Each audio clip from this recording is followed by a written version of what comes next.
اچھا جی، اگلا عنوان ہمارا یہ ہے اہل بیت۔ صحابہ سے متعلق بات ختم ہو گئی، اب اہل بیت۔ تو یہاں اس میں 3 عنوان ہیں، اور پہلا عنوان تو یہ ہے کہ اہل بیت کا مطلب اور مصداق کیا ہے، اور دوسرا عنوان ہے اہل بیت کے فضائل اور مناقب، اور تیسرا عنوان ہے اہل بیت کے حقوق۔ تو پہلا عنوان ہے اہل بیت کا مطلب اور مصداق۔ تو لغت میں اہل بیت گھر والوں کو کہتے ہیں، اہل البیت گھر والے، اور جب عام یہ لفظ بولا جاتا ہے اہل بیت تو اس کا مطلب ہر قسم کے گھر والے نہیں ہوتے، بلکہ حضور صلی اللہ علیہ وسلم کے گھر والے، آپ کی آل اولاد، داماد، ازواج مطہرات اس میں شامل ہیں۔ اور ان کی قرآن کریم میں آتا ہے انما یرید اللہ لیذہب عنکم الرجس اہل البیت، یہ قرآن میں استعمال ہوا ہے۔ تو اس آیت میں آپ دیکھیں گے کہ اہل بیت سے پہلے اور بعد میں چونکہ حضور صلی اللہ علیہ وسلم کی ازواج مطہرات کا تذکرہ چل رہا ہے اور ان سے خطاب ہو رہا ہے، اس لیے ازواج مطہرات براہ راست اہل بیت میں شامل ہیں۔ مگر چونکہ یہ لفظ جو اہل بیت کا ہے مطلق استعمال ہوا ہے، اس لیے دیگر روایات کی روشنی میں یہ لفظ جو ہے ازواج مطہرات سمیت آپ کی آل اولاد کو بھی شامل ہوگا۔ دوسری بات یہ ہے اہل بیت کے فضائل اور مناقب۔ تو پہلی فضیلت یہ کہ اہل بیت کو حضور صلی اللہ علیہ وسلم کی صحبت کا شرف حاصل ہونے کی وجہ سے صحابہ کے جتنے فضائل تھے وہ سب بھی حاصل ہیں، یعنی صحابی ہونے کی حیثیت سے جتنے فضائل پیچھے بیان کیے گئے تو اہل بیت بھی تو وہ صحابہ کی فہرست میں آتے ہیں، تو جتنے صحابہ کے فضائل ہیں وہ سارے اہل بیت کو حاصل ہیں، اور حضور صلی اللہ علیہ وسلم کی قرابت داری کی وجہ سے مزید فضیلتیں بھی ان کو حاصل ہیں۔ تو اہل بیت کے لیے 2 فضیلتیں ہو گئیں بنیادی، ایک صحبت کی فضیلت اور ایک قرابت یعنی رشتہ داری کی فضیلت۔ اچھا، پھر قرآن کے اندر آتا ہے ایک فضیلت ان کی یہ ہے کہ اللہ تعالیٰ نے ان کے تقوی اور طہارت کی گواہی دی ہے، اللہ نے گواہی دی ہے کہ یہ متقی لوگ ہیں، یہ پاکیزہ لوگ ہیں۔ انما یرید اللہ لیذہب عنکم الرجس اہل البیت ویطہرکم تطہیرا۔ تیسری فضیلت اہل بیت کی یہ ہے کہ لوگوں میں ان سے بہتر کوئی گھرانہ نہیں ہے۔ ایک دفعہ حضرت ابن عباس رضی اللہ عنہما حضور صلی اللہ علیہ وسلم کے پاس آئے اور ایسے لگتا تھا جیسے وہ اپنے متعلق ناگواری کی کوئی بات سن کر آئے ہیں۔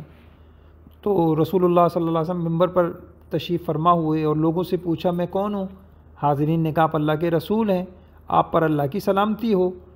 تو آپ نے پھر فرمایا کہ انا محمد ابن عبداللہ ابن عبد المطلب، ان اللہ خلق الخلق فجعلنی فی خیرہم فرقہ ثم جعلہم فرقتین فجعلنی فی خیرہم فرقہ ثم جعلہم قبائل فجعلنی فی خیرہم قبیلہ ثم جعلہم بیوتا فجعلنی فی خیرہم بیتا وخیرہم نفسا۔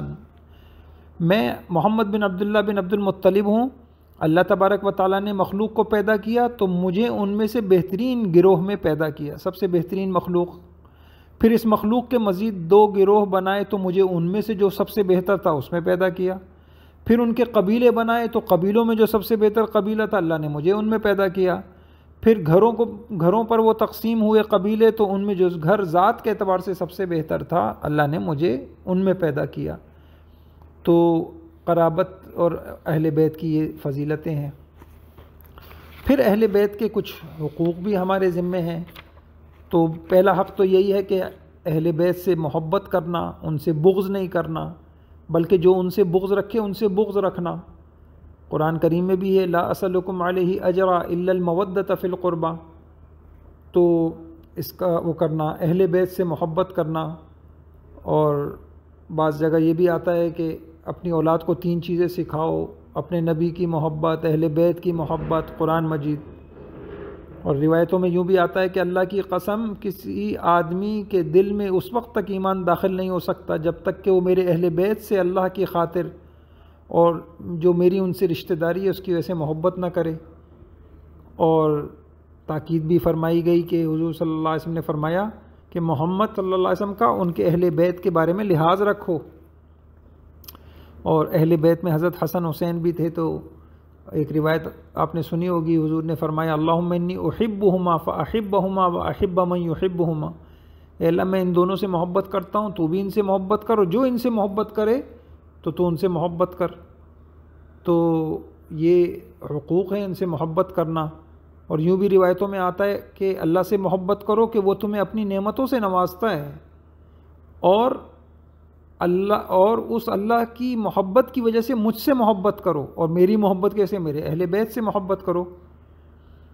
تو یہ روایتیں ہیں۔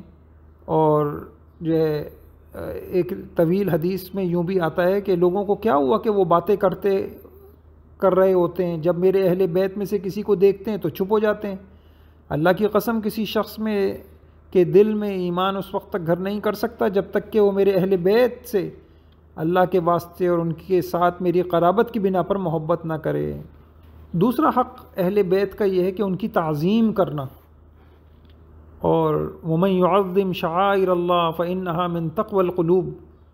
امام نووی رحمہ اللہ نے اپنی معروف کتاب ریاض الصالحین میں ایک باب قائم کیا ہے، باب اکرام اہل بیت رسول اللہ و بیان فضلہم۔ مطلب یہ ہے کہ اہل بیت کی تعظیم بھی شعائر اللہ کی تعظیم میں داخل ہے۔ تو جیسے اسلام کے شعائر کی تعظیم کی جاتی ہے، اہل بیت کی بھی کی جائے۔ اچھا، تیسرا حق اہل بیت کا یہ ہے کہ ان کی پیروی اتباع کرنا۔ روایتوں میں آتا ہے کہ حضرت جابر کہتے ہیں کہ میں نے رسول اللہ صلی اللہ علیہ وسلم کو حجۃ الوداع میں عرفہ کے دن دیکھا، آپ اپنی اونٹنی قصوہ پر سوار ہو کر خطبہ دے رہے ہیں۔ میں نے آپ کو فرماتے ہوئے سنا، اے لوگوں، میں تم میں ایسی چیز چھوڑے جا رہا ہوں، اگر تم اسے پکڑے رہو گے تو ہرگز گمراہ نہ ہوگے۔ ایک اللہ کی کتاب ہے اور دوسری میری اطرت یعنی اہل بیت ہیں۔ اور چوتھا حق یہ ہے کہ اہل بیت پر درود و سلام بھیجنا۔ علامہ ابن قیم رحمہ اللہ نے اپنی کتاب جلاء الافہام میں بڑی وضاحت سے یہ بات لکھی ہے کہ ساری امت میں سے صرف اہل بیت کا یہ حق ہے کہ ان پر درود بھیجا جائے۔ اس مسئلے میں پوری امت متفق ہے، اس میں کسی کا اختلاف نہیں۔ اللہ تعالی ہم سب کو اہل بیت کی محبت، ان کی حقوق کی ادائیگی، ان کی فضیلتوں کو سامنے رکھنا، اور اللہ تعالی ہم سب کو اس پر عمل کی توفیق عطا فرمائے۔ وآخر دعوانا ان الحمد للہ رب العالمین۔